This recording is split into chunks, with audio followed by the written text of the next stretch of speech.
All right. So today we are going to continue with psychology and anatomy for biology. This is the last chapter for biology.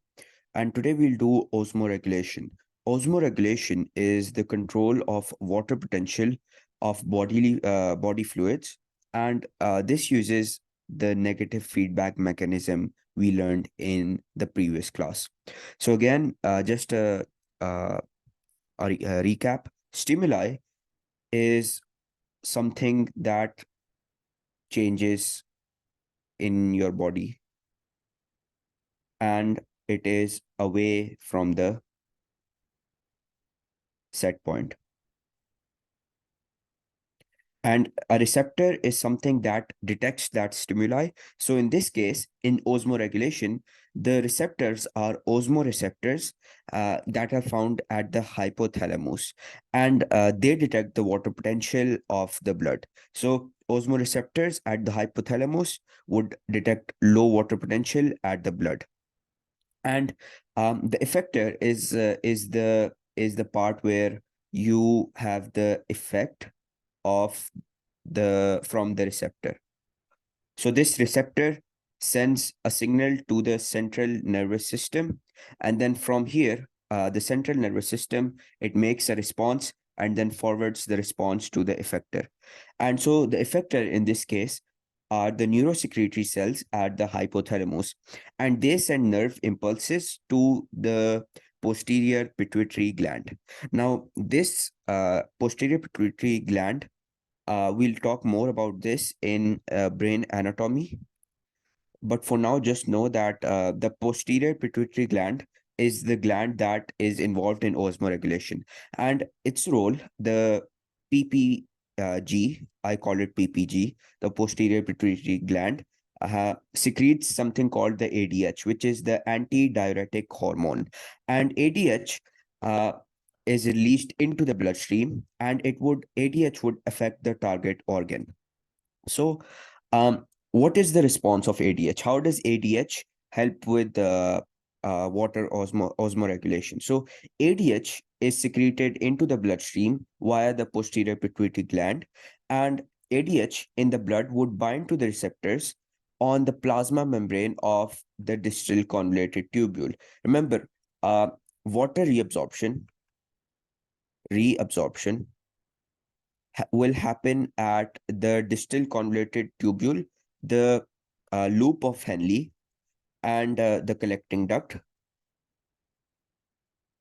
Yeah, the collecting duct. All right. So yeah, ADH binds to the receptors on the plasma membrane of distal convoluted tubule. This activates a series of enzyme controlled reactions, and this causes production of active phosphorylase enzyme. Now, this phosphorylase enzyme has one main role.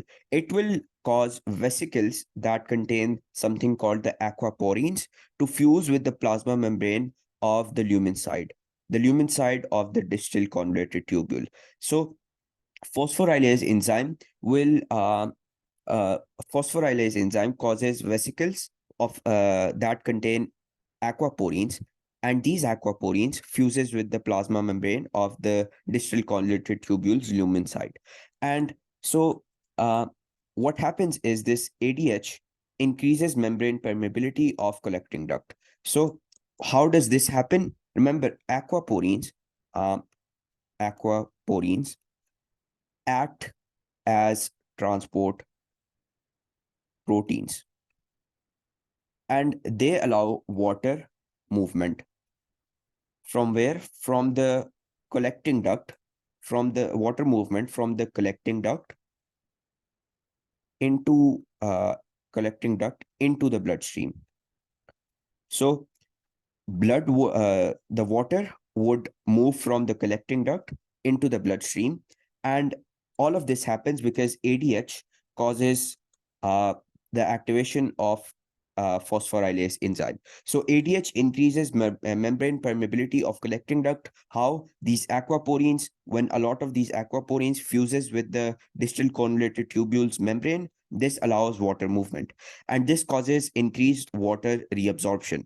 More water flows out from the distal convoluted tubule or the collecting duct into the blood, and this happens down the water potential gradient. So this does not require ATP.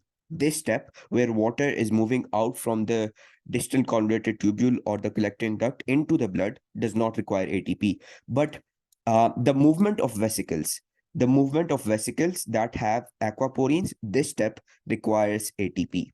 All right. So yeah. And so at the end of this, you will have smaller volume of urine, and this urine would be more concentrated because the water that was present in your kidneys in the collecting duct is now present in your blood. So not a lot of water is found in the urine, so urine would be concentrated. And this causes water potential of blood to increase and you return to the normal set point. All right. This is how osmoregulation works. But what happens when your water potential in blood is too high? What happens when you have high water potential? Because a lot of water is also bad for your blood. So osmoreceptors are no longer stimulated, osmoreceptors of the hypothalamus. These are no longer stimulated, and neurons would stop secreting ADH. The posterior pituitary gland will also stop secreting ADH, and aquaporins will move out of cell surface membrane. Remember, aquaporins were originally bound to the uh, plasma membrane of the distal convoluted tubule. And so aquaporins now move out of the cell surface membrane of the collecting duct and the distal convoluted tubule, and it would move back into vesicles and then into the cytoplasm. And collecting duct is now less permeable to water because now you don't have any aquaporins in the plasma membrane. Now you can no longer move water from the collecting duct into the blood. So collecting duct is less permeable to water. You'll have more dilute urine and large volume of urine would be produced. And so the water potential of the blood would decrease and it would go back to the normal set point. All right. And this is pretty much osmoregulation. Now, let's move on to the different kinds of glands you have to know. There are two types of glands in our body: the endocrine gland, which are secretory cells, and they release secretion directly into the blood. Remember, endo means going inside, and these secretory cells release or secrete hormones directly into the blood capillaries of the glands. And remember, these endocrine glands, they secrete hormones. And examples of these are pituitary gland. We learned it secretes ADH into the bloodstream. Adrenal gland will secrete adrenaline. Similarly, pancreas secretes insulin into the body, and yeah, so on. So, uh, exocrine glands are also secretory cells, and they secrete fluids into ducts or tubes, not into blood capillaries. What are blood capillaries? They are arteries and veins. Remember, exocrine glands secrete fluids into ducts and tubes, and they don't secrete hormones. Exocrine glands don't secrete hormones. An example of this is your stomach acid. Your stomach has stomach acid. Salivary glands secrete saliva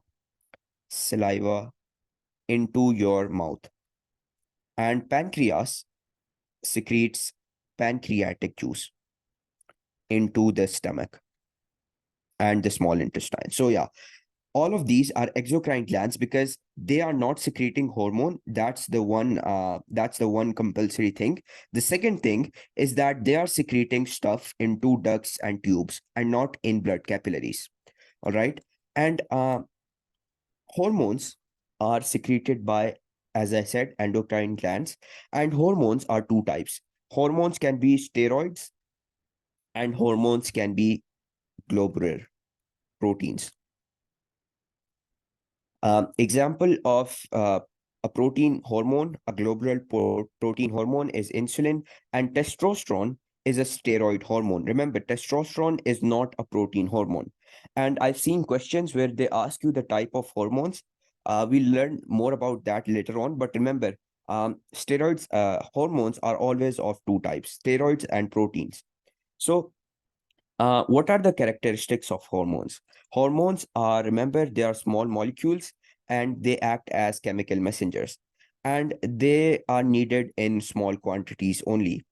And they are secreted quickly upon receiving a stimuli. So once you receive a stimuli, once the pituitary gland receives the stimuli, it will secrete ADH quickly. All right. And uh, the hormones are they have a short lifespan. They're quickly broken down by enzymes, and hormones are transported by the bloodstream. They're transported in blood capillaries, and they act on a large area, and they also bind to specific receptors on the target cell. And yeah, so what are hormone receptors? Hormone receptors are receptors for protein hormones on plasma membrane, and water soluble, so they can't pass through plasma membrane. And remember that hormone receptors are only for protein hormones. Example of this was ADH, where ADH bound to the receptors on the plasma membrane of the distal convoluted tubule. All right. And receptors for steroid hormone are found in the cytoplasm. Remember, steroid hormones have receptors in the cytoplasm. Protein hormones have receptors on the plasma membrane. And these receptors are lipid soluble, so they can pass through the plasma membrane. All right. And yeah, so let's move on to pancreas. Pancreas acts as both the endocrine and the exocrine gland, because pancreas secretes pancreatic juice into our stomach, and also secretes insulin into our bloodstream. So exocrine, because it secretes pancreatic juice via the pancreatic duct to the duodenum, and also because it's an endocrine because it secretes insulin as well as glucagon hormones into the blood via the islets of Langerhans. We'll talk more about this later on. And yeah, a quick note, alpha cells are the ones that secrete glucagon, and beta cells are the ones that secrete insulin. And both of these are, remember, they are found in the pancreas. Yeah. So insulin, let's talk about insulin and glucagon. Insulin is secreted when your blood glucose level increases, and the receptor, uh, the stimuli is when you have blood glucose level uh, that will increase, and the receptor for this is the alpha cells and the beta cells in the islets of Langerhans, and the effector is the one that would secrete insulin. And as I said, beta cells are the ones that secrete insulin into the blood. So the effector here are the beta cells.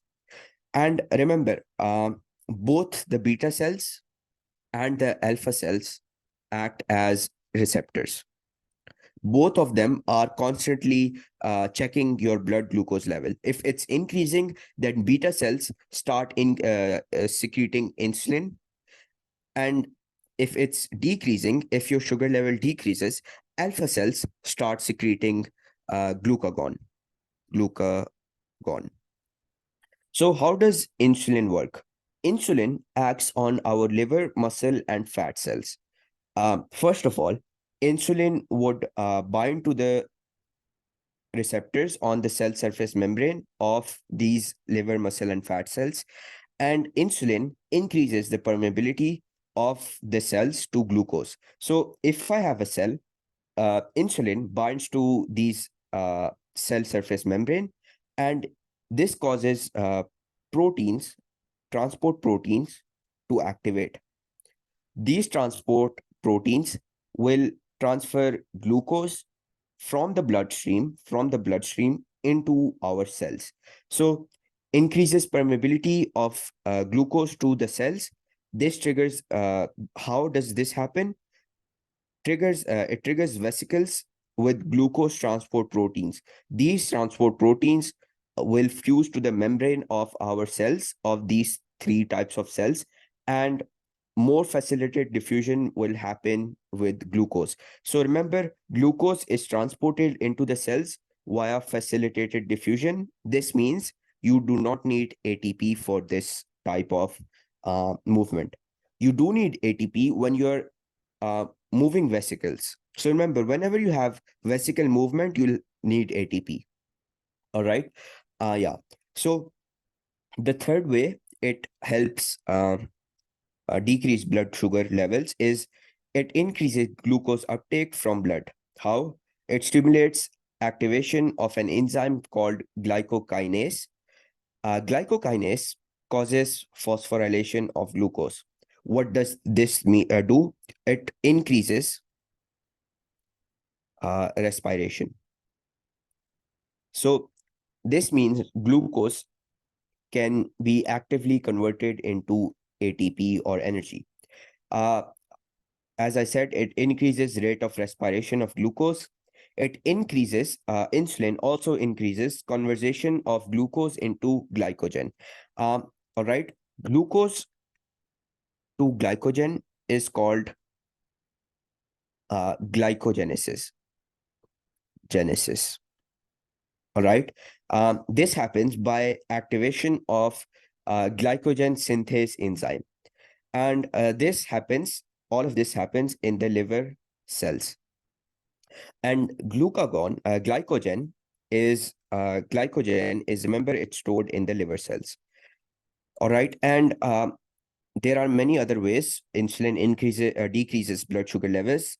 It increases protein and lipid synthesis. So protein and lipid synthesis, remember, needs ATP. So because it needs ATP, more glucose would be converted into ATP for the synthesis of protein and lipids.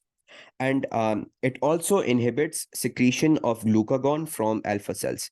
Glucagon, remember, it is the hormone that increases blood sugar levels, and we don't want this. So insulin would stop this. It would inhibit the secretion of glycogen from the alpha cells.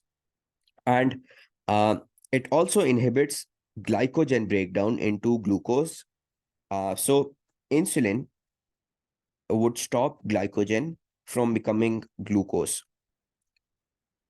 Remember, glycogen is stored in the liver, and whenever your blood sugar level decreases, glycogen would be released from the liver, and glycogen converts into glucose. This process is called glycogenolysis.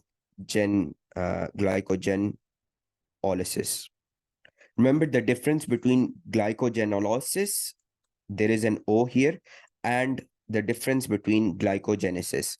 Glycogenesis is when you're converting glucose into glycogen, and glycogenolysis is when you're converting glycogen into glucose. All right. And yeah, so the last thing is insulin inhibits the production of glucose from protein and fats. Proteins and fats, they produce glucose. Um, and insulin would inhibit this because we don't want any more glucose in our blood. So what is the result of all of this? All of these 8 steps causes your glucose concentration in the blood to decrease and return to the normal set point. All right. This is how insulin works. And all of this is a negative feedback mechanism. All right. Yeah. So what is glucagon now? Glucagon is, as I said, it is secreted when your blood glucose level decreases. The stimuli is when your glucose level decreases in the blood.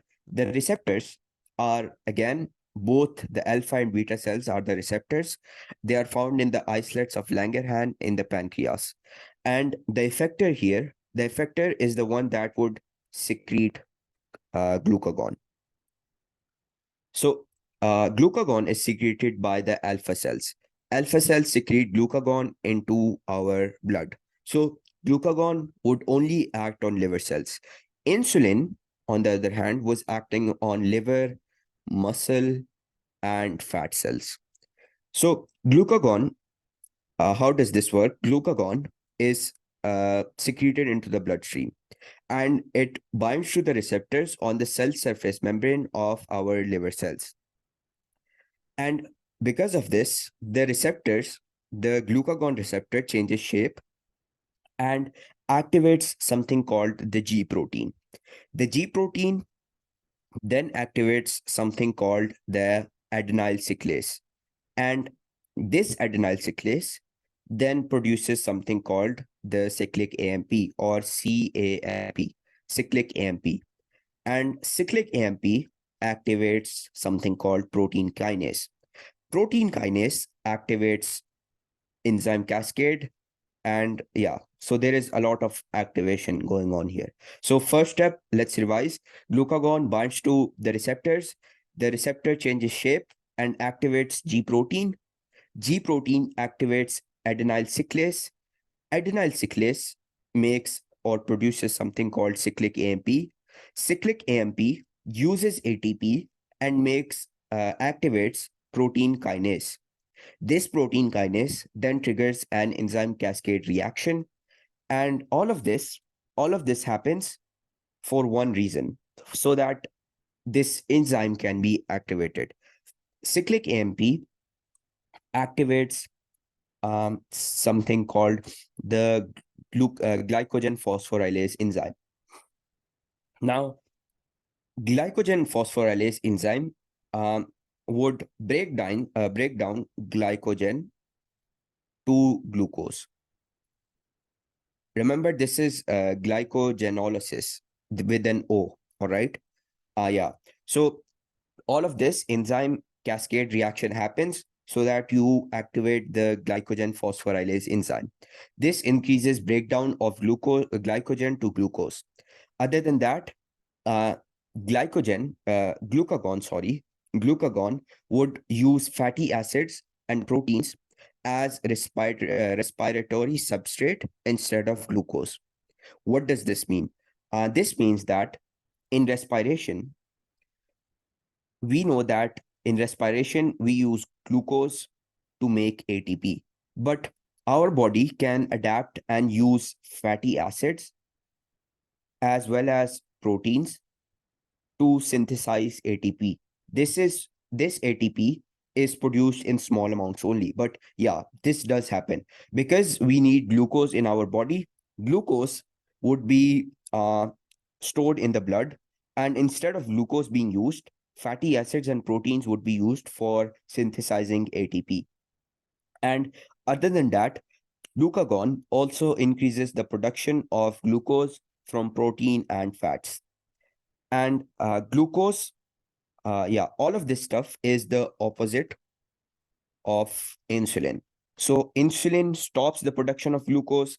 Glucagon increases the production of glucose. All right. Glucose diffuses through the glycoprotein from the liver, and liver cells release glucose into the blood, and blood glucose level increases in our body and returns to the normal set point. So all of this happens because of the glucagon hormone. And glycogen is converted to glucose in our liver cells by glycogen phosphorylase enzyme. And finally, glucose is then released from the liver into our blood. And this would increase blood sugar levels, and the blood level would go to the normal set point. All right. Yeah. So this was blood sugar control. Now moving on to the adrenaline hormone. Adrenaline is produced during exercise and stress, and it is secreted by the adrenal gland into the blood. And adrenaline also increases our blood sugar levels because we need a lot of movement when we secrete adrenaline. Adrenaline is all generally secreted in flight or flight mode. flight or fight. This is when you're either in danger or you have to run.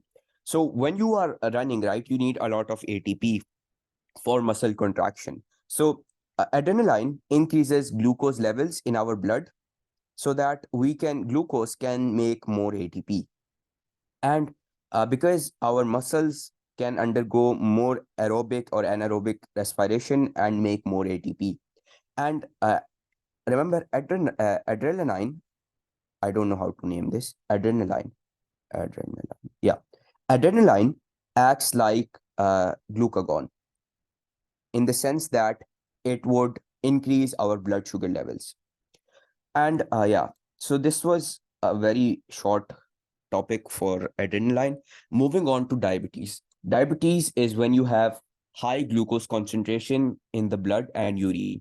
So I told you when your urine has a lot of glucose, this means glucose is found in your blood a lot, and glucose can not be reabsorbed into the blood by the kidneys. So when you have high glucose concentration in the urine, this means you have diabetes mellitus. This is due to glucose not being taken up by the cells. This happens because glucose, the proteins that allow glucose transport, is not activated, and this means that blood has a lot of glucose, and glucose can no longer move into cells. So less glucose is converted to glycogen as well. And not all glucose can be reabsorbed in the kidneys because we have high concentration of glucose in the blood. And this decreases water potential of the blood. How does this happen? When you have a lot of glucose molecules, this would decrease water potential in the blood. And when this happens, water and salts move out of the cell down the concentration gradient. From the cells, remember, cells will have high water potential. And so water will move through via osmosis from high water potential to the lower water potential. In this case, it's our blood. So the blood has low water potential, so water will move out of the cells. And because of this, this results in dehydration. You'll have more dilute urine. Uh, Urination will happen much more. You'll have loss of salts, cramps, and you'll always be feeling thirsty. And yeah, so diabetes also causes fat and protein to be used in respiration instead of glucose. And because of this, because fat and proteins are used in respiration instead of glucose, our body will undergo weight loss. Why is this happening? Because remember, cells can no longer take up glucose. This doesn't happen in our cells. So because of this, our cells still need ATP. So in the cells, fat and proteins would be used for respiration instead of glucose. This means you'll produce less ATP, and the fat in our body would be used, and you'll undergo weight loss. And because less ATP is being made, you'll also undergo anaerobic respiration. And because of all of this, you'll produce keto acid, and you'll also make lactic acid in the blood. And because of lactic acid, this can cause a change in pH, in our blood, because acids, remember, they decrease the pH, and because our pH decreases in our blood, all of the systems, they malfunction, and diabetes, if it's severe, it can cause coma. All right. Yeah. So diabetes is very dangerous. So yeah, we'll start muscle contraction in the next class. I think we are done with today's class. We've learned a lot. So yeah, I think we should end it here. Yeah. Goodbye. See you tomorrow.